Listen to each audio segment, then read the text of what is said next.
clean skin, you take a shower.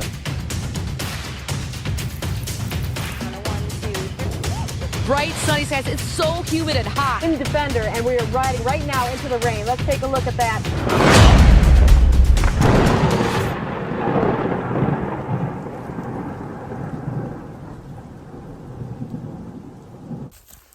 Well, with all the sunshine, I thought I would give you a tour of the outside of our cabin. We call it the Discovery Cabin because you may recognize it.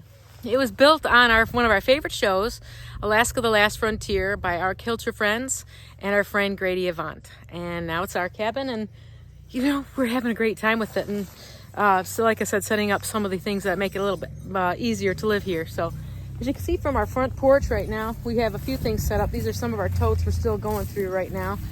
But we've got it set up so we have rainwater for cooking or for washing our dishes. And then we also have a couple more things of regular drinking water. And totes with all the things you need to be out on the remote island. Right now this is Bill's tool area. So when he's been doing the solar array, it's right off the edge of the cabin right now. And so we're keeping his tools close by. And again, trying to repack our totes as they came off the boat. So that's such a nice day. We've gone through them all again.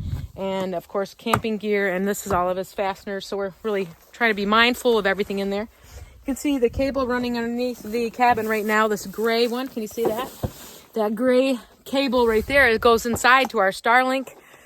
Still haven't gotten the Starlink up and running, but hopefully that's in the works.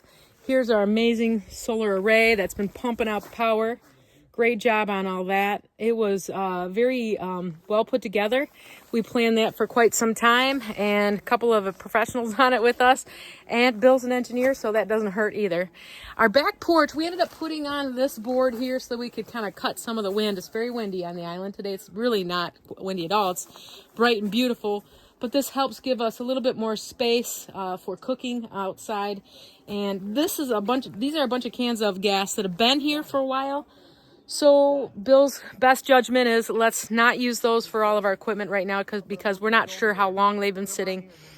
So we're not sure what to do with those yet. Some might even go back. We're not positive on that plan. So the generator's out here on the back porch, and we do have a red extension cord right there in the corner, and that is just put inside the house. So when we want to plug in, it's a bigger toaster oven that can bake bread.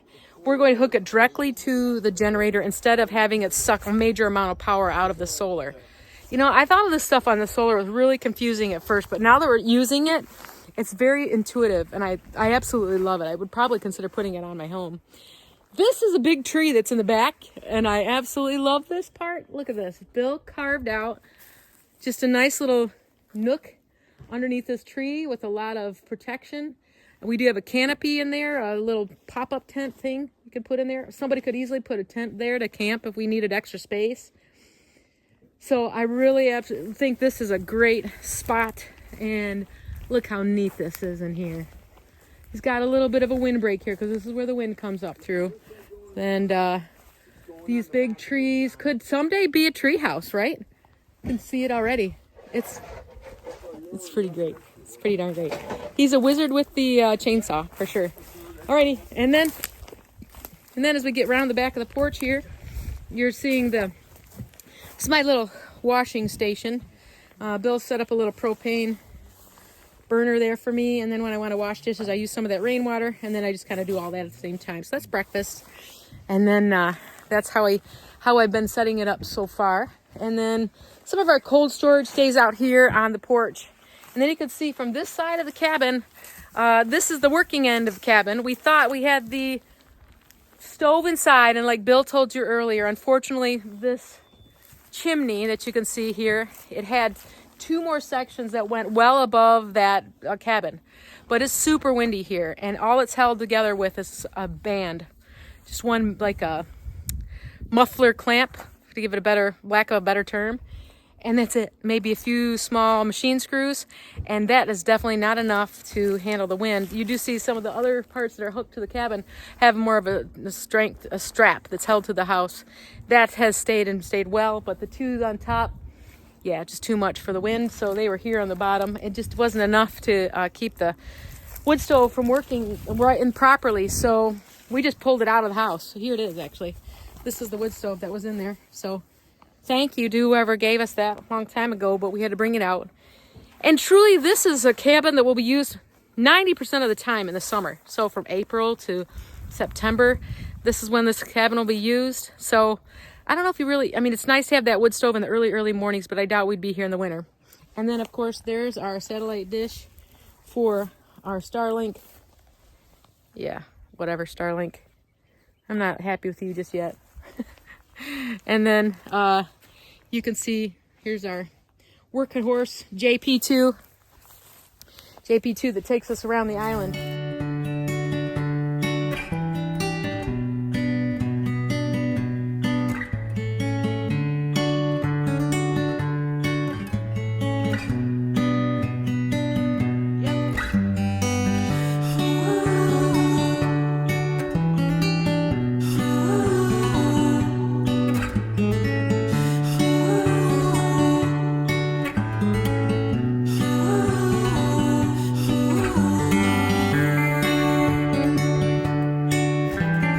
There's X amount of lots here, but in the center of it is a common area.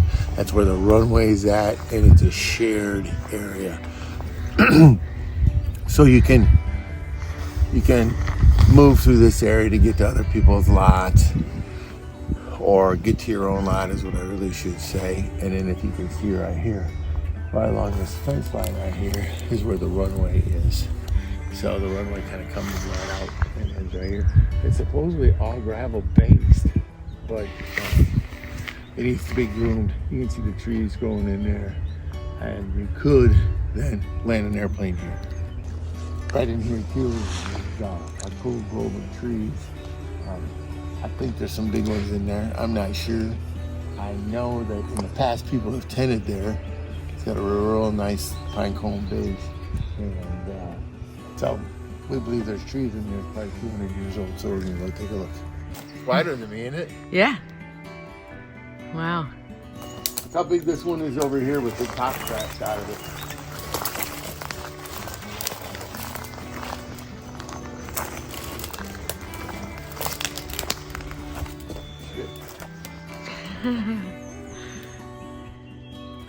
We're thinking about how we would do a tree house, so it has to do obviously with the size of the trees and location. So here's two right here. Walk this way if you would. Right. I'm gonna say I have no more than 20 feet between this one and this one. And then I have a whole, that one's on a mean lean, but 1, 2, 3, and then 3 in a row right here. So just something to think about. Well, I got another one right here too. And they're all good 3-footers across.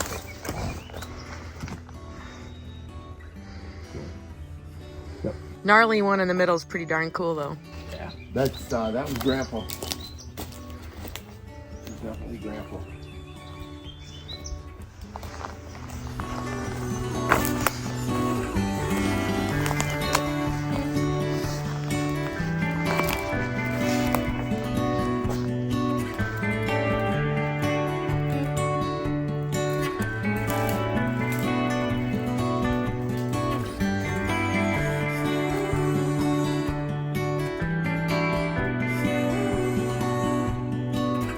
Wow.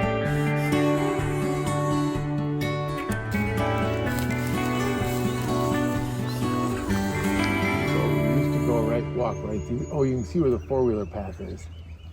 This was full of water when we first got here. I mean, full of water. That was floating, obviously. It's moved. Yeah.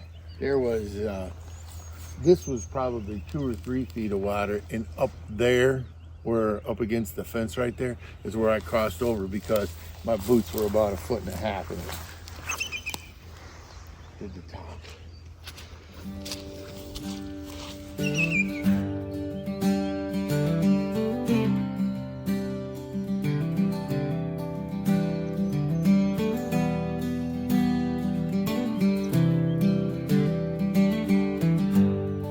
No, just go ahead and go past it.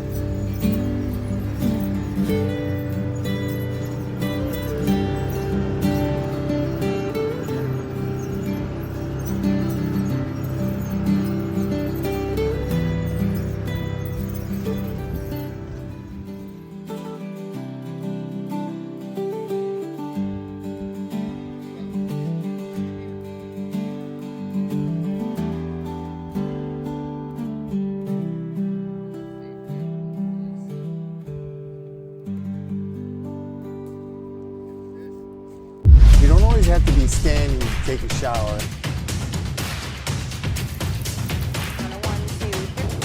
Bright sunny skies. It's so humid and hot. In Defender, and we are riding right now into the rain. Let's take a look at that.